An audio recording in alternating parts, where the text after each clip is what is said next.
کیا کیوں؟ اس لیے کہ حق بات سنائی تھی۔ حق سنانے والوں کو یہ ان فتووں کا سامنا کرنا پڑتا ہے۔ قوم ان کو مجنون بھی کہتی ہے، پاگل بھی کہتی ہے، نعوذ باللہ۔ اس میں حضرت موسیٰ علیہ السلام نے کون سے پاگلانہ بات کی، کون سی غلط بات کہی؟ اس نے رب کا تعارف پوچھا کہ ربکم ما رب العالمین، کون ہے جہانوں کا رب؟ تو جو کہتا ہے میں رب نہیں ہوں، یہ معبود ہمارے رب نہیں ہے، تو ہمارا راستہ چھوڑ چکا ہے، تو بتا کون ہے رب العالمین؟ موسیٰ علیہ السلام بات سنا رہے ہیں، حق بات، رب السماوات والارض وما بینہما ربکم ورب آبائکم الاولین، ہمارا رب اور جہانوں کا رب وہ ہے جس نے آسمانوں کو بھی پیدا کیا، زمین کو بھی پیدا کیا، مابین کو بھی پیدا کیا، اور صرف ان چیزوں کا نہیں، تمہارا بھی اور تمہارے باپ دادے کا بھی رب ہے۔ تو کیا کہنے لگا؟ او جی ان رسولکم الذی ارسل الیکم لمجنون، یہ تمہارا نبی تو مجھے مجنون لگتا ہے، نعوذ باللہ۔ موسیٰ علیہ السلام نے اس کی اس بات کی طرف بھی کوئی توجہ نہیں کی، کہتے رہو جو کہتے ہو، جو فتوے زبان پر آتے ہیں کہتے رہو، آؤ آگے سنو۔ قال رب المشرق والمغرب وما بینہما ان کنتم تعقلون۔ او فرعون کے درباریوں، ہمارا رب اور پالنار وہ صرف آسمان زمین ماں بین کا رب نہیں، صرف تمہارے باپ دادے کا رب نہیں، بلکہ رب المشرق والمغرب وما بینہما، مشرق کا بھی رب ہے، مغرب کا بھی رب ہے، ان کے درمیان جو علاقے ہیں ان کا بھی رب اور پالنار ہے۔ ان کنتم تعقلون، اگر تم عقل رکھتے ہو، تمہارے اندر کچھ شعور ہے، تو یہ ساری چیزوں کا پیدا کرنے والا کون ہے؟ اللہ رب الجلال۔ اچھا، تو پھر کہنے لگا ساری باتیں چھوڑو موسیٰ، ہمیں تمہاری کوئی بات سمجھ نہیں آتی، ہماری طرف سے یہ تمہیں مہلت ہے، یہ الٹیمیٹم ہے، لئن اتخذت الہا غیری، اگر میرے سوا تو نے کسی کو معبود بنایا، لأجعلنک من المسجونین، میں تجھے قیدیوں میں بنا دوں گا، قید خانے میں ڈال دوں گا، ہمیشہ کے لیے جیل میں پڑا رہے گا، کبھی بھی تجھے رہائی نہیں ملے گی۔ تو جو جواب موسیٰ علیہ السلام نے دیا وہی جواب دیا تھا اصحاب کہف نے، رب السماوات والارض لن ندعو من دونہ الہا، ربنا رب السماوات والارض، ہمارا پالنہار، ہمارا مربی وہ ہے جو آسمانوں کا بھی رب ہے، زمین کا بھی رب ہے، لن ندعو من دونہ الہا لقد قلنا اذا شططا، ہم اس اللہ کے سوا کبھی نہ بتوں کو معبود بنا سکتے ہیں، نہ بتوں کی پوجا کر سکتے ہیں، نہ اللہ کے سوا کسی زندہ کی پوجا کر سکتے ہیں، نہ مردہ کی پوجا کر سکتے ہیں۔ کیوں؟ لقد قلنا اذا شططا،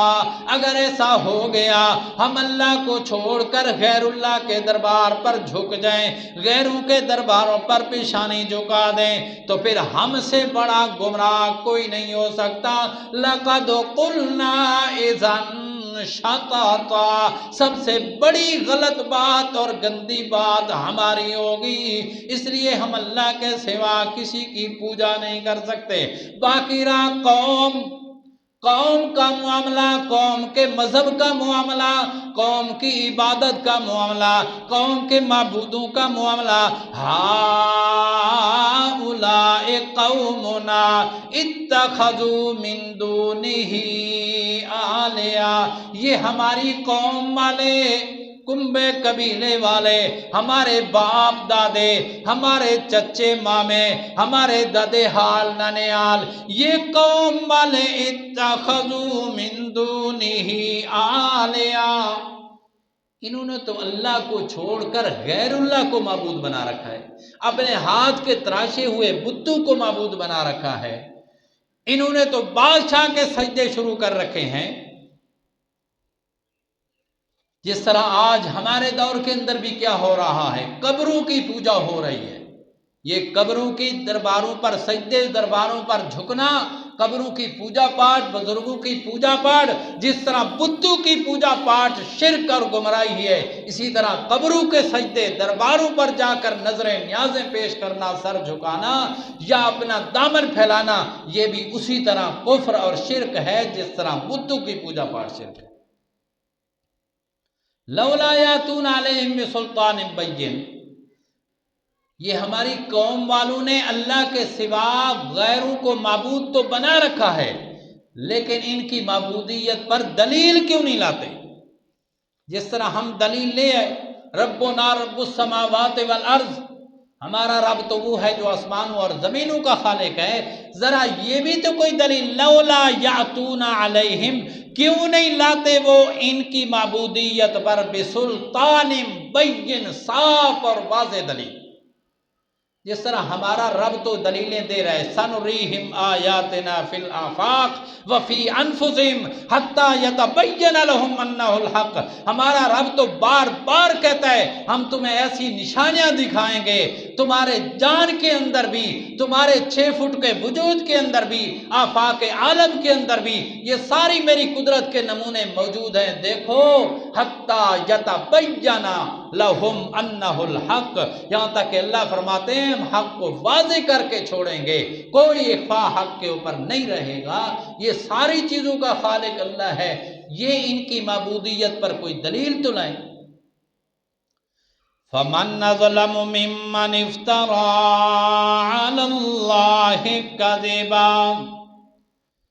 فَمَنْ أَظْلَمُ مِمَّنِ افْتَرَى، بلا اس سے بڑا ظالم کون ہو سکتا ہے، افترا علی اللہ کذبا، جو اللہ پر جھوٹ گھڑتا ہے، جو اللہ پر جھوٹ بولے، اللہ کے شریک بنائے، اس سے بڑا ظالم کون ہو سکتا ہے؟ یعنی اس سے بڑا ظالم کائنات کے اندر کوئی نہیں۔ اللہ پر جھوٹ کس طرح گھڑتا ہے مشرک؟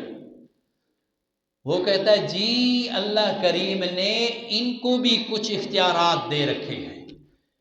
باقی خالق مالک تو اللہ ہے، سب کچھ کرنے والا اللہ ہے، لیکن چھوٹے چھوٹے تصرفات، چھوٹے چھوٹے اختیارات اللہ نے ان بزرگوں کو بھی دے رکھے ہیں،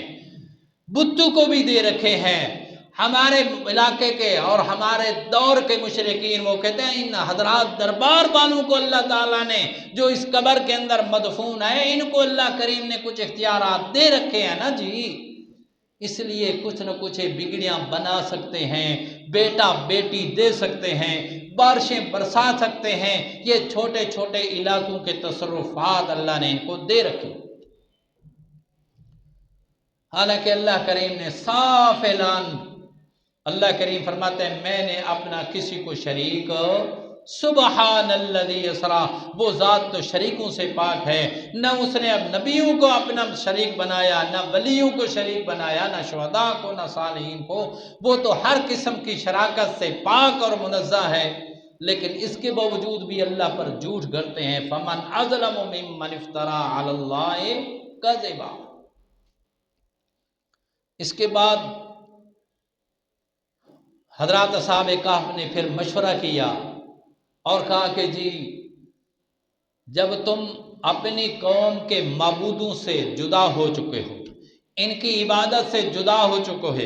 اعتقاد ان سے تمہارا الگ ہو چکا ہے، جب اعتقاد اور عمل کے اندر الگ ہو چکے ہو تو پھر جسمن بھی اس قوم سے الگ ہو جاؤ،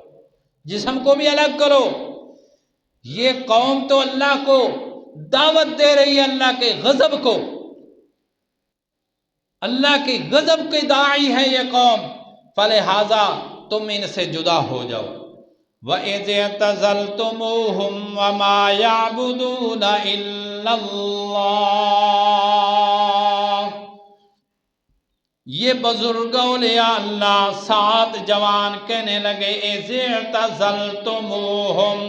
جب تم قوم کو چھوڑ چکے ہو